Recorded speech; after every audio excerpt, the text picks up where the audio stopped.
The next morning, with the wind at their backs, Daniel and Dubois set off. Daniel is captivated by the austere beauty of the woods, but he also feels the merciless indifference of the wild. Dubois, with his seasoned expertise, marks trees along the way, just in case, he mutters, if anything happens. A chill runs down Daniel's spine. Our story begins in the late 1970s, deep in the north woods of Minnesota. It's been a fruitless week of hunting for a small party of 4 men. Among them is Dr. Cameron Scott, a medical doctor from Boston, and his nephew, Daniel, a university student experiencing the Canadian wilderness for the very first time. Their guides are Hank Miller, a seasoned woodsman, and Joseph Dubois, a French-Canadian trapper whose knowledge of the forest is as legendary as his bouts of melancholic silence. Completing the group is Oren, a quiet indigenous man who serves as their cook. Frustrated by the lack of game, Hank proposes a new plan. They will split the expedition. He and Dr. Scott will head west, while Dubois and Daniel will venture east towards Whispering Pines Lake, a remote spot where moose were sighted the previous year. As the plan is laid out, Dr. Scott notices something deeply unsettling about Dubois. The trapper's face, usually calm and weathered, twists into a mask of palpable fear. He is intensely reluctant to go to Whispering Pines Lake. Hank, a man of simple logic and brute strength, dismisses Dubois' fear as an old wives' tale. He laughs it off. But Dr. Scott, a self-proclaimed man of science, makes a mental note. Dubois might become a liability. In the shadows beyond the firelight, Oren listens intently, his face a silent mask of ancient superstition. That night, as the men sleep, the wind shifts. A strange, thin odor, utterly unknown to the civilized world, drifts over the camp. A scent of something ancient and hungry. Dubois and Oren stir restlessly in their sleep, sensing a presence that the others cannot. The next morning, with the wind at their backs, Daniel and Dubois set off. Daniel is captivated by the austere beauty of the woods, but he also feels the merciless indifference of the wild. Dubois, with his seasoned expertise, marks trees along the way, just in case, he mutters, if anything happens. A chill runs down Daniel's spine. They arrive at Whispering Pines Lake and set up camp. While Dubois goes off to look for moose tracks, Daniel is left alone. The vastness of the forest begins to creep in. A foreboding sense of alarm, a feeling of being utterly vulnerable, settles over him. When Dubois returns, Daniel tries to articulate his feelings. This place, it's so big, so intimidating, he says. Dubois agrees with an unnerving seriousness. Many men have found that out here, he replies, and they went mad. Daniel remembers the stories of bush fever that afflict some men in the wilderness. He tries to shake off the unease. Later, as the fire burns low, Dubois begins to sing an old French-Canadian voyageur song. His voice, a mournful but pleasant baritone, fills the air. Suddenly, it changes. His face goes white with terror, and he stops singing. He begins to frantically sniff the air, pointing east. Daniel questions him, but Dubois tries to play it off. "Just looking," he says. "That song, it makes you imagine things." But then he reveals the truth. It's a song they sing when they're afraid the Wendigo is nearby. "The Wendigo?" Daniel asks, a knot forming in his stomach.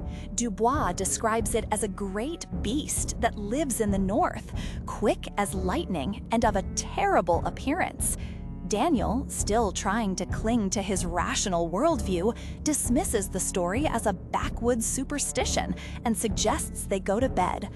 They retreat to their tent, but the shadow of the strange fear hangs over them, thick and heavy. Hours pass. Daniel is suddenly awakened by the sound of Dubois uncontrollably sobbing in his sleep. Daniel tries to console him, covering his exposed feet with a blanket. The sobbing stops, but Daniel's sense of unease lingers. He tries to rationalize it, a bad dream, the cold, but he can't. Later, Daniel wakes again. This time, Dubois is sitting up, violently trembling and huddled against him, trying to put as much distance as possible between himself and the tent's entrance. The terrifying silence of the pre-dawn hours is shattered by an indescribable sound. A voice, hoarse yet lamentable and of immense volume, pierces the air. Daniel describes it as windy, moaning, of something solitary and untamable, wild and of an abominable power. Dubois, it calls in 3 distinct drawn-out notes. With an inarticulate shriek, Dubois leaps out of the tent with a furious speed.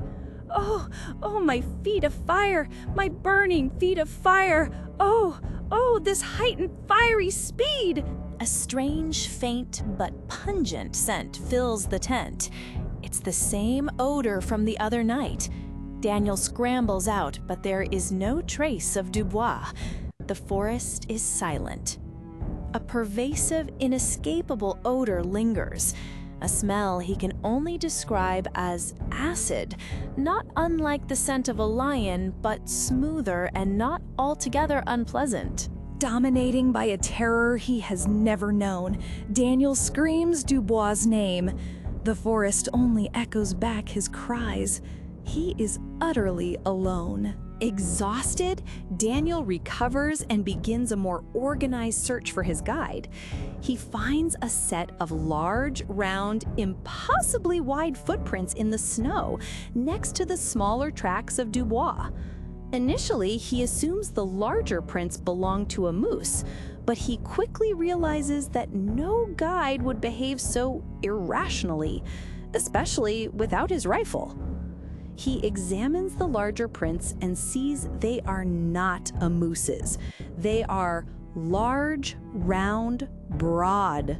He instinctively connects them to the terrifying sound of the morning and the strange odor he now detects again.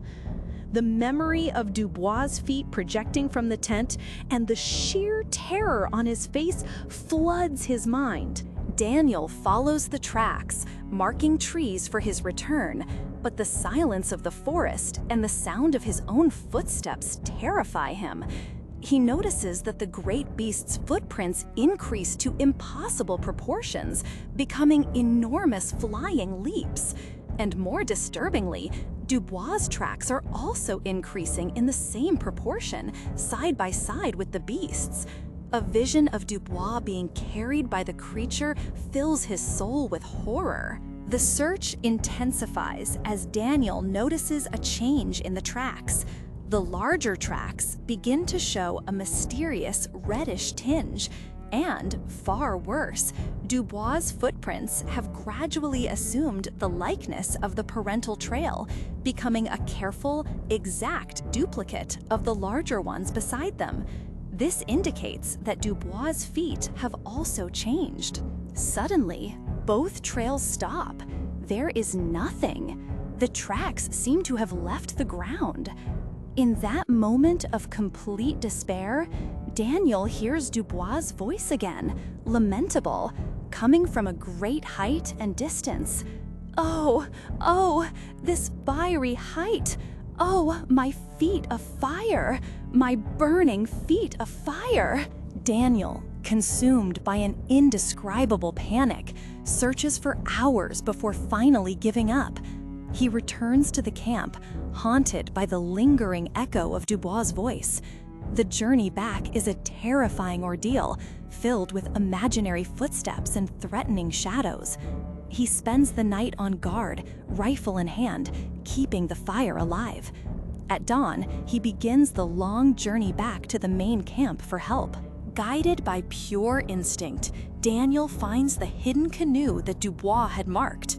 He crosses the lake, immensely relieved to leave that section of the forest behind. He arrives at the main camp at midnight, utterly drained. His uncle and Hank find him and immediately recognize his traumatized state. The civilized environment and his uncle's presence make Daniel feel a strange sense of shame about his experience. He tells the story, but omits crucial details, like the bizarre language Dubois used and the incredible distances between the footprints, out of a fear of being ridiculed. Dr. Scott, clinging to his self-proclaimed psychological expertise, tries to explain the events as hallucinations brought on by Daniel's loneliness and terror. He suggests the animal was a moose and the voice a delusion. But there is one thing he cannot explain: the damned odor. The next day, the rescue team returns to the camp at Whispering Pines Lake. They find Daniel's tent and his note, but the food in the hideaway has been devoured by animals. Hank somberly laments Dubois' fate. With fresh snow, the tracks are gone, making a true search impossible. Hank reveals that local indigenous people told stories of having seen the Wendigo at Whispering Pines Lake the year before, which explains Dubois' initial reluctance. Daniel, feeling more comfortable, tells the full story, including his own feelings, but still leaves out the strange language Dubois used. Dr. Scott, despite his initial skepticism, shows signs of real fear, becoming less confident and more attentive to every noise. As the night deepens, the silence of the forest is total. Dr. Scott tries once more to rationalize, describing the Wendigo as the call of the wild personified. Hank agrees, saying that the call is unmistakable and addresses the victim by name. Dr. Scott then describes the legend in detail. The voice mimics forest sounds, and once heard, the victim is lost forever. The feet, through the lust of wandering, and the eyes, through the lust of beauty, are the vulnerable points. The victim runs so fast, their eyes bleed and their feet burn. Hank adds that the Wendigo burns off your feet until they fall off, and new ones grow, just like his. He describes the Wendigo soaring through the heavens, leaping over trees, carrying its victim and letting them go, and that its food is moss. Daniel realizes that both Dr. Scott and Hank are speaking incessantly to fight the fear and silence. Suddenly, Hank, in a fit of rage and grief, lets out a deafening scream into the night, claiming that my old partner is not far from us at this very minute. In response, something streaks across the sky with terrible speed, and a faint human voice cries out, "Oh, oh, this fiery height! Oh, oh, my feet of fire! My burning feet of fire!" The three men are paralyzed with terror. Daniel recognizes the words. He pleads for Dubois to come down, and immediately a terrible crash of something falling through the trees and hitting the frozen ground is heard. Heavy, dragging footsteps approach their circle of light. The figure lurches forward in a spasmodic motion and stops before them, staring. "Here I am, Boss Scott. I heard someone call me. I'm having a hell of a trip, I am." Hank, in a fit of anger and affection, denies that it is Dubois. "You're not Dubois. You're not Dubois at all." Dr. Scott, holding a handkerchief to his nose because of the odor, tries to convince himself and the others that it's Dubois, just exhausted. The figure, sitting by the fire, is a hideous caricature with a face more animal than human, slack skin, and a lamentable voice. Daniel has the impression of a mask about to fall, revealing something black and devilish. When Dr. Scott tries to interrogate him, Dubois whispers, "I saw that great Wendigo thing. I've been with it too. His feet! Oh God, his feet! Look at his big feet! Changed!" Daniel catches a glimpse of something dark and strangely massive where his moccasin-shod feet should have been. Dubois gets up with difficulty, his misshapen face twisting into a malicious expression. He hisses, "Now you've seen too, seen my fiery and burning feet. And now, that is, unless you can save me and stop me, it's almost time to—" A roar of wind from the lake and a terrible noise sweep the camp. Dubois shakes off the blankets, turns to the forest, and disappears with a horrifying speed. "Oh, this fiery height! Oh, my feet of fire! My burning feet of fire!" Dr. Scott manages to restrain Hank from running into the woods. Daniel descends into a fit of hysteria, raving about people with broken and burning faces and the feet of those who— The hysteria passes with sleep, and a shaken Dr. Scott keeps watch until dawn. The next morning, the three men return to the main camp. Daniel concludes that they had witnessed something cruelly and essentially primitive, a wild and formidable power lurking behind the souls of men. Years later, Dr. Scott still avoids discussing the details, except for the odor, about which he admits he has no explanation. When they reach the main camp, they find Dubois, but he is incredibly and horribly shrunken. His mind and memory are completely gone. He recognizes no one and is beyond human help. He smiles idiotically, picking clumps of thick moss from his swollen cheeks, and says he is a cursed moss-eater. He vomits the food and complains that his feet hurt, burning like fire, because they are terribly frostbitten, and there are signs of bleeding under his eyes. How he survived or made the distance on foot without a canoe remains a mystery. Dubois dies a few weeks later. Oren, the indigenous cook, confirms that he saw the shadow of Dubois arrive at the camp, preceded by the faint scent of a certain singular odor, and immediately fled home, driven by the terror of an entire race. He knew what it meant. Dubois had seen the Wendigo. Could this chilling encounter be just a case of bush fever and frostbite? Or did these men truly witness a human soul consumed by a malevolent, ancient force of the wild? And what was it that burned so brightly in Dubois' eyes that night? Leave your theories in the comments below. Don't forget to like and subscribe for more dives into the unknown.